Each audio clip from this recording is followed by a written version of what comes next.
Hello, is this thing on? Hopefully it is, because you know what? It's another cycle in the books, and we're talking EPN, guys. The Excel has been updated. Okay, got it. Okay. Mike is sitting at 61 points, Graydon 50, myself 46, Lynch 40, Kevin in fifth place at 36. I know this doesn't update for that. And James is now in last with 34 points. Definitely some interesting things from this cycle. We had a new season high on points. Kevin had, I believe, 114. I can probably just check in here, which was pretty absurd. 104. Sorry, 104. First man in triple digits this season. Triple digits has been reached in years past, but in the new data era, all I know is that Kevin has triple digits under his belt. So, and on the other side of that, we have the first single digit performance. And let me see. Yeah, I do have it up. Yep. It was this most recent week. Granted, there was only four, maybe five games. But as you can see, Mr. James Ortiz had 0 game week transactions. He opted to keep Stephen Pinnock in there, who played or Ethan Pinnock. Geez, not Stephen. Ethan Pinnock in there. Cody, who the hell did they play? They played Leeds. I mean, I guess that's not the worst. But yeah, I mean, I decided to hold all three of his strikers. I don't really know what was out there, but I feel like there had to be one he could have picked up and made a swap. But I mean, maybe he just knew this was an L, but I'm pretty sure he played Kevin too, which, if I'm not mistaken, he did play Kevin. Yeah. And those are the ones he needs to be winning at this point, unless he wants to be shotgunning at 2 a.m. And I feel like at this point it's almost inevitable. I know it's only a 2-point gap, but Kevin's team's just looking so much better than James's. Kevin's been proactive. He still falls into traps with his Chelsea players from time to time, but they all, for the most part, they perform very well for him. And he loves. Does he still have him? Let's see. He loves himself some Gabriel Jesus. Oops. See if Kevin held on to Gabriel Jesus or if he dropped him. He does have him, and yeah, Gabriel Jesus hasn't played 90 minutes since match week 20.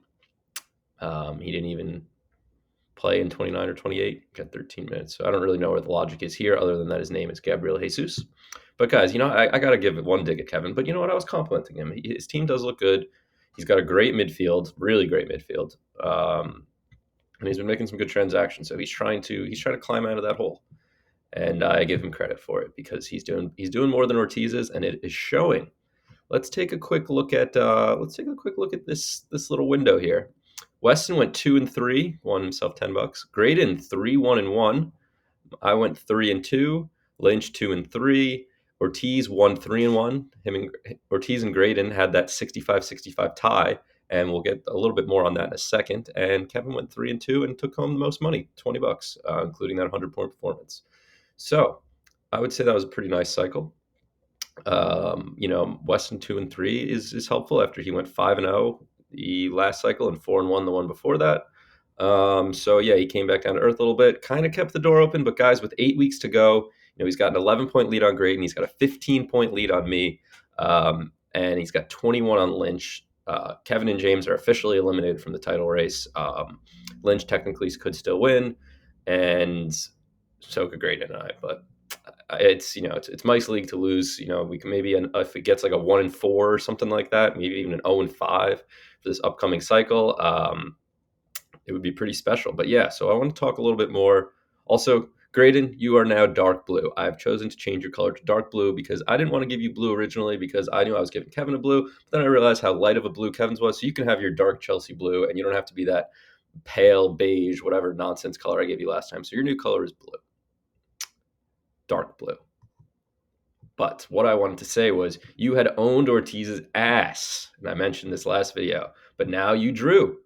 But you still haven't lost to him. And you are the only person in the league to not have lost to somebody else.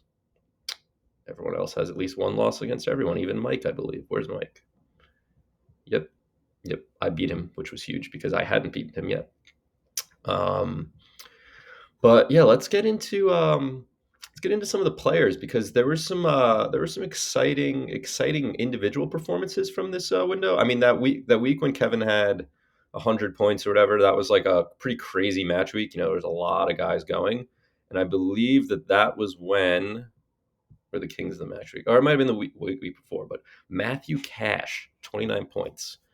I feel like that might have not been that match week, but no, he had 2 games, so he got 29 points, whatever. That's the season high for an individual, and that got me a win, which was really cool. Um, because I picked him up that week. Man throws up 29 points. Kevin's chilling with Aspie. I can't stay away. I really can't stay away.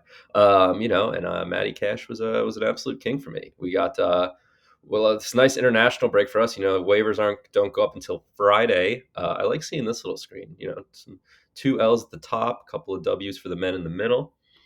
I'm just rambling at this point. I don't even know where I'm going, but you can see the where we're sitting with the money. Mike's obviously, he hasn't hit triple digits yet, but he's just about made his money back. I took home some money. This one, Graydon in second place actually has the least money, which is very interesting. Because his team's not like popping off at random points, but he's been consistently doing well and putting out good rosters each week. The true stat, it's pretty. Kevin's actually ahead of Lynch now on true, so technically Kevin's had more better weeks.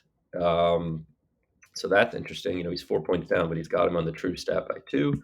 And then the rest follow suit 1, 2, 3. Anyway, I do have to. I did update this. Oh, okay. At least we have something going correct for us. But yeah, we'll take a quick look at the draft room. It's 30 weeks in. A lot of guys don't have the same rostered players anymore. This first round, man, Mo Salah, 222 points, almost 100 more than the 2 guys ahead of him. That'll go down as one of the crazier parts of the draft because there's just no yeah, all right, obviously wow. Imagine if Weston drafted Son instead of Aubameyang. Crazy. Or even Vardy or Mount or fucking Trent. My God, Trent's first round pick next year should be, could be, possibly. I can't really justify he's got more points than Mane. He's got more points than Sterling, De Bruyne. I know they've all missed a little bit of time respectively, but he's got more points than Kane.